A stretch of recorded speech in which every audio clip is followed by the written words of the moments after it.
Hey, what's up? My name is Daniel. Thanks so much for tuning in with me today. Today, I want to talk about a YouTube short that I came across when I was just kind of doom scrolling, which I do way more often than I should, to be honest. But I came across this video of Joe Rogan questioning Matt Walsh about why does God make people gay? I don't want to be too harsh to Matt because I've been in situations like this where people are just grilling you, and it's really hard to think of the right responses on the spot. But I have the luxury of not having to have been in this moment and can kind of think out what I think is a better explanation of the Christian position on this issue. So without further ado, let's watch the video and I'll give you my thoughts. Why would God make people gay in the first place? Well, of course I would say it comes from God. If I didn't believe that, then I wouldn't be Christian. Why would God make people gay if he didn't want them to engage in gay sex? All people have proclivities or towards different sins, different things that we would call sins.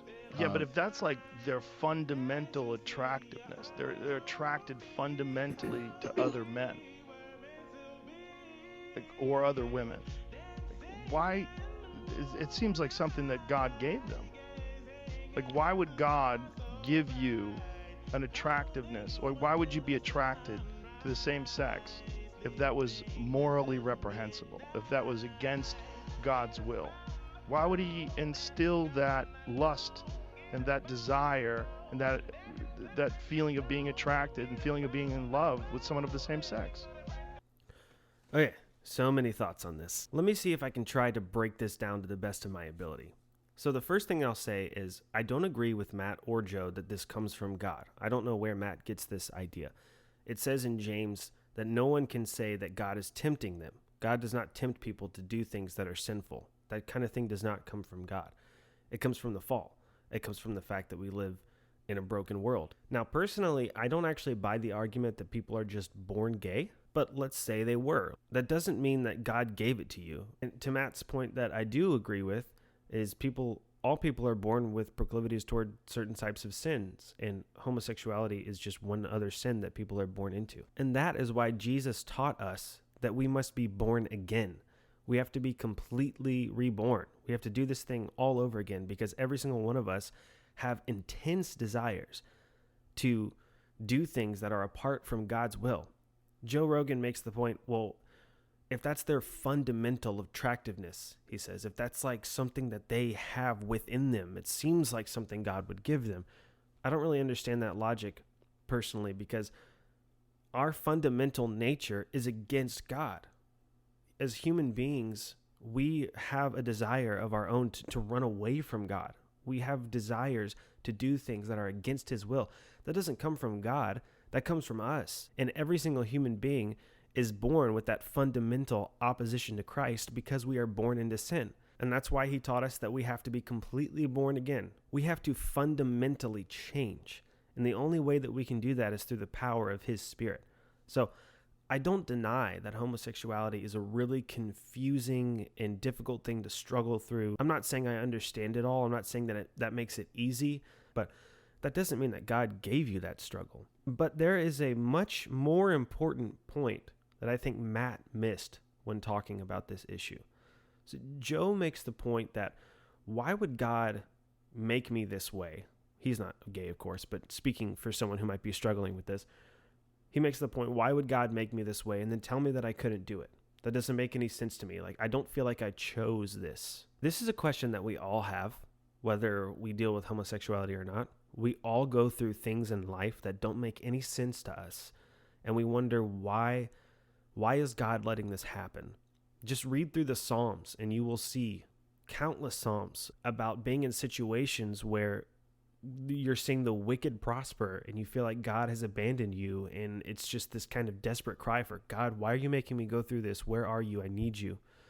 Every single person, Christian or not, goes through this confusion and this feeling of being betrayed by God almost. So I don't mean to belittle that struggle. That is a very deep and profound struggle that we will never fully understand until we get to heaven. And even then we might not even fully understand it. I don't know why God allows the struggles that he allows for certain types of people.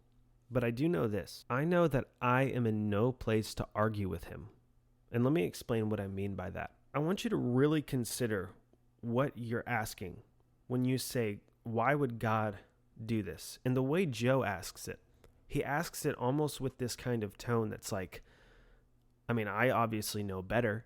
And I know that's not what he's saying, but the tone that he's bringing it to Matt, where it's like, well, why would God do that? If it's their fundamental attractiveness, there's this kind of air about that questioning where it's almost like we think that we could do it better. We think that if we were in God's position, we could do it better. And I want to put this into perspective. There are enough stars that we know about. This doesn't include stars that we haven't even discovered yet. But there are enough stars in space where every human being, 7.5 billion people on Earth, could own about 11 trillion to themselves. That's an insanely outrageous number. It's almost as high as our national debt. But in all seriousness, think about that. God knows every single one of those stars by name. He knows their exact position in the universe. He knows exactly what they do. Not only that, there's 7.5 billion people on the planet. Jesus says that our hairs are numbered. Not even that he knows how many hairs are on every single person's head, but that they're numbered, which means he could pick any random person off of the face of the earth, grab a piece of hair and say, this is hair 6,500,223,623,523. And even that is just a fraction of how much God knows. Do we really think that we are in a position to question that God about why he would do something in the world? I barely remember what I had for breakfast this morning, to be honest with you. I'm in no position to be able to question that God. I don't have any kind of authority, or I have zero knowledge. I don't know a thing about anything. Who am I to question why God does what he does? He obviously knows better than me, and he knows better than us. And that's where faith and trust in God comes into play. But here is the most important point. This is possibly the most difficult thing to accept and understand about Christianity because it's so profound. It's that same God that knows all of those things that I just described and eternally more. That same God who has been here for eternity. The same God who has the power to split the seas, who has the power to wipe man off the face of the earth with just a snap of his fingers. The same God who we have continuously rebelled against. The same God whom we have betrayed and sinned against over and over and over again. Every single one of us. That same God loves us so much that he actually became like one of us. He became like the insignificant little specks of dust that we are in the scheme of the entire universe. And instead of shunning this kind of suffering that we deal with when we have questions like, why is God making me go through this? Instead of just shunning us and being like, well, who are you to question me? His response to that is to come down and suffer in the same way that we suffered. It says in Hebrews that Jesus was tempted in every single way that man is tempted on earth. He did that to empathize with you and to understand what you were going through. And then, on top of all that, he died for the sins that you committed. He went to the lowest of low, suffered like we suffer, and then died a horrible, terrible, gruesome death so that we could spend eternity with him. I'm not saying that I understand all of the different struggles that people go through, particularly when it comes to sexual sin, but I can say Jesus knows, and he understands, and he will never leave you or forsake you, and he wants to welcome you into his kingdom. So that's my response to the question, why would God make someone gay? Thanks so much for tuning in. I'll see you next time.